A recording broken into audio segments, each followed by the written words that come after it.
Hey guys, thanks for joining me again on another episode of Jack's Mechanics. And today, just a quick short one, service interval reset. This is a 2015 Hyundai Santa Fe. This one can be the same for other Hyundai models that generally run this sort of steering wheel controls, and it displays this message. So this button cycles you through the messages. So you just want to set it onto the service reminder, in the middle button, and then we'll just press this button down the bottom, which looks like back, but it's actually reset. We're going to hold that button in,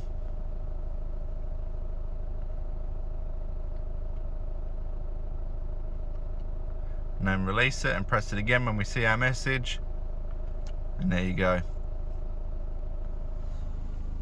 So recap, cycle through your menu, go to the service button, hold your button.